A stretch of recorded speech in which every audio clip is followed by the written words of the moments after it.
Here's the truth. A perfect 30-second plank beats a sloppy 5-minute one every single time. In this video, I'm breaking down the 10 biggest plank mistakes that turn this beast of a core exercise into a complete waste of your time. And by the end, you'll know exactly how to fix every single one. Mistake number 1, chasing the clock. Let me guess, you're trying to beat your personal record. Last week was 3 minutes, so this week you're going for 4. Here's the problem.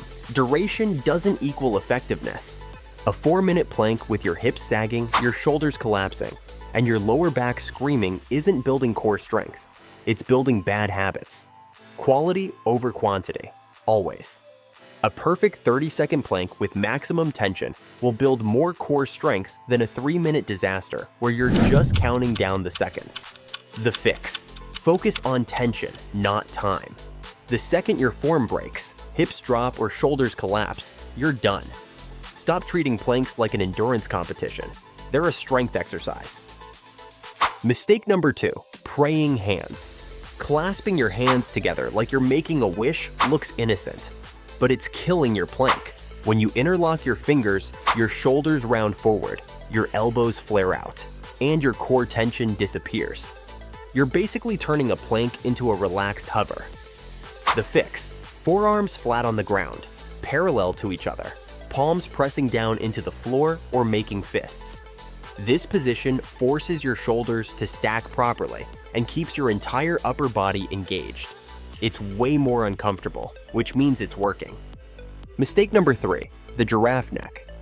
Looking up at the mirror to check your form? Bad move. Cranking your neck up breaks the neutral spine position.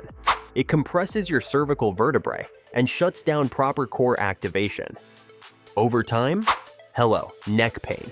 Your spine should be one straight line from your head to your heels, not a hockey stick. The fix. Eyes down. Look at the floor about a foot in front of your hands. Your neck is part of your spine. Treat it like it. Neutral head position equals better bracing equals stronger core activation. Mistake number 4, dead core syndrome. This is the big one, the mistake that makes everything else pointless.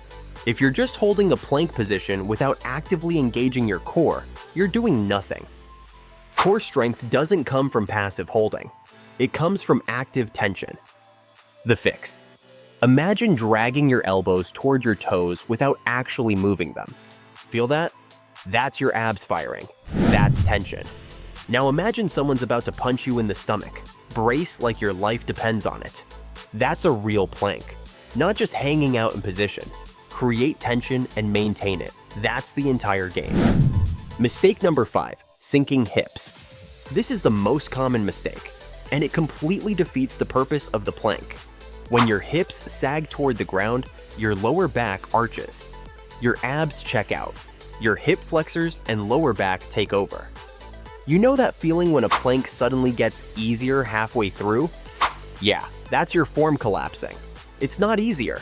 You're just doing it wrong now. The fix. Squeeze your glutes and tuck your pelvis slightly, then lock your legs straight. This creates what's called posterior pelvic tilt. Fancy words for keeping your hips level and your abs engaged. If you're not squeezing your glutes in a plank, you're leaving half the exercise on the table. Mistake number 6, pyramid position. If your butt is pointing at the ceiling like you're doing downward dog, you've got the opposite problem. High hips make the plank easier, way easier, which means less effective. Your abs completely disengage. Your shoulders carry all the weight. This means zero core tension. The fix, body in one straight line. Head, shoulders, hips, heels.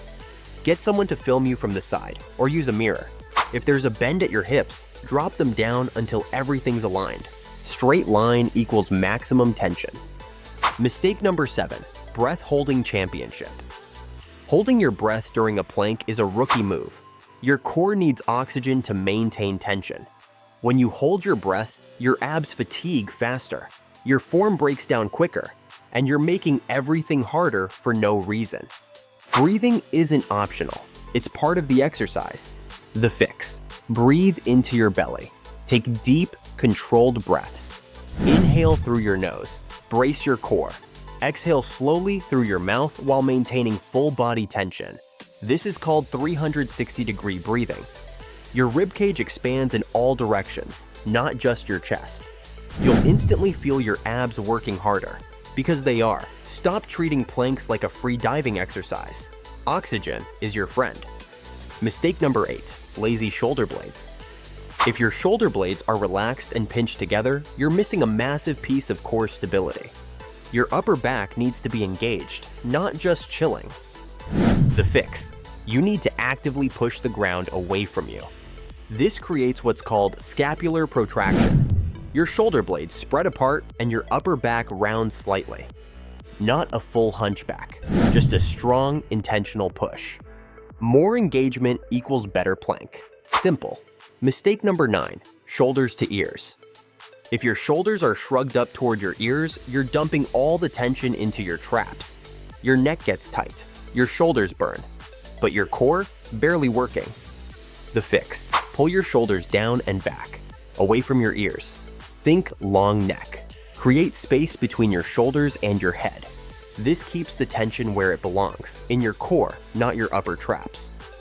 Mistake number 10, soft legs. Bent knees in a plank? That's not a plank. That's a modified plank, which is fine if you're a beginner, but if you're past that stage, you're cheating yourself. The moment your legs relax, your entire posterior chain disengages. Your glutes stop firing, your hamstrings clock out, your core loses tension. A plank is a full body exercise, not a hover on your forearms and hope for the best exercise. The fix: lock your knees, straighten your legs completely. Squeeze your quads like you're trying to lift your kneecaps. Keep your feet close together. A wide stance gives you more stability, which sounds good, but actually makes the exercise easier. Feet together, legs locked, full body tension. That's a real plank. Bonus tip: the tension test. Here's how you know if you're doing it right. Get into your plank position, perfect form, full tension. Now have someone try to gently push your hips down. If you're braced properly, you should barely move. Your entire body should feel like a steel beam. If you wobble or collapse, you're not creating enough tension. This is the difference between holding a position and actively planking. One builds strength, the other builds nothing.